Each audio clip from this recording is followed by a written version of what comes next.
Hi everyone, it's Kino here. This is another day living the yogi's life, where I share with you tips and tricks about how I make my yoga practice relevant to my everyday life.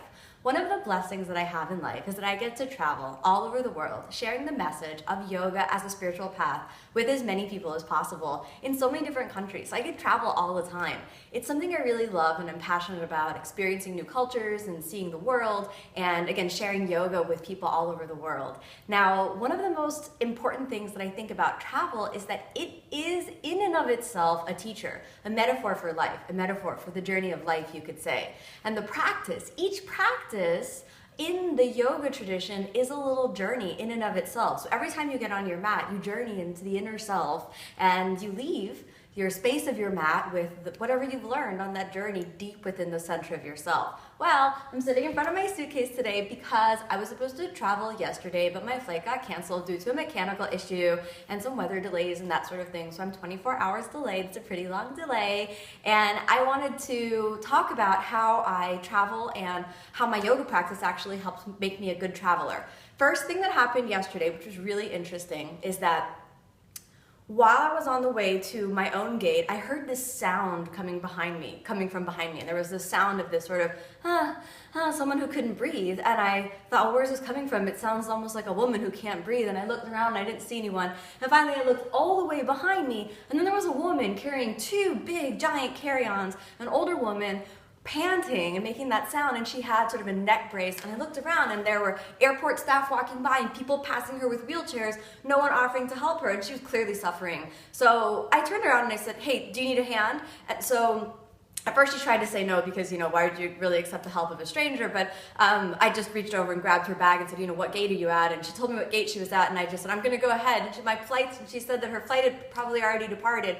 Well, anyhow, I grabbed her suitcase and I ran ahead to the gate and I got there in time and left her with her suitcase, and she did actually make her flight. So I'm really happy about that. But the reason why I'm sharing this with you is that maybe because I'm a good traveler, maybe because I travel all the time, I have a surplus energy around me. In other words, I am familiar with airports, so I know what to do, and so it's really easy for me to notice when someone else is suffering or confused. So I was able to include her suffering, the suffering of a stranger that I'd never met before, into my worldview, whereas so many other people were just passing right by her. And I don't know if then they were also sort of stressed about travel, or they didn't know where they were going. But as soon as I brought her to the gate, she said something really sweet. She said, "God bless you." And I thought, you know what? He definitely does, because I have strength and energy to be able to help other people around me.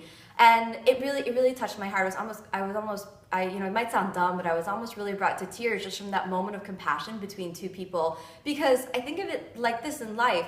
How many times do we walk by people who are suffering and see the small signs of pain on their face or in their bodies, and we choose to do nothing? We choose not to offer our help when we are strong enough to help. What purpose does it serve us to be these strong, beautiful human beings if we can't share that strength or use that strength to offer a helping hand of compassion to others?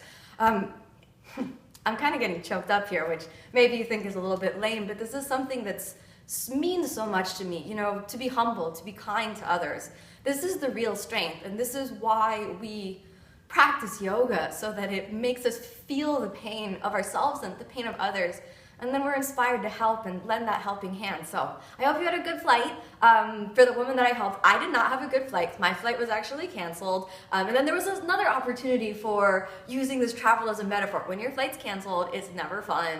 Everyone has places to go, and everyone has luggages just like these. So yesterday when our flight was canceled, luckily we weren't on the plane. It could have been worse. We could have been on the plane and then had us deboard the plane. I've tried that before too.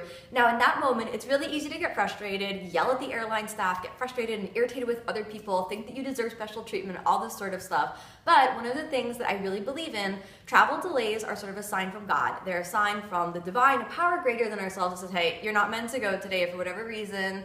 Maybe the plane is going to break down. Maybe all of these things are going to come up. You don't know.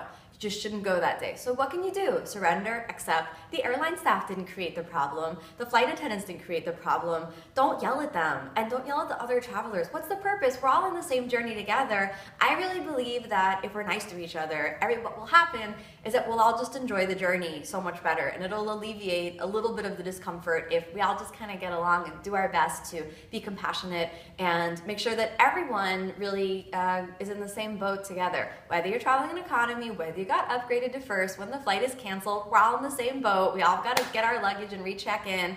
No one's really better than anyone else. We're all just trying to, do the best we can. And that, I think, is really the essence of life. Regardless of whether you're in economy class or business class or first class, we're all in the same journey together. And if we all just get along and we help each other out and we share what we've got and we open our hearts and be generous with each other, I think we'll enjoy the ride of life so much better. That's why I practice yoga, and that's why I think yoga has the potential to make this planet a more peaceful place.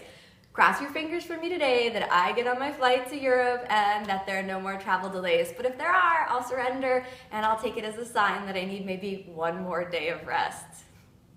Thank you so much for watching. I hope you're inspired to do the practice. And if you're traveling, I wish you a really, really good, easy, smooth, friendly, happy, peaceful, and joyful travel. Namaste.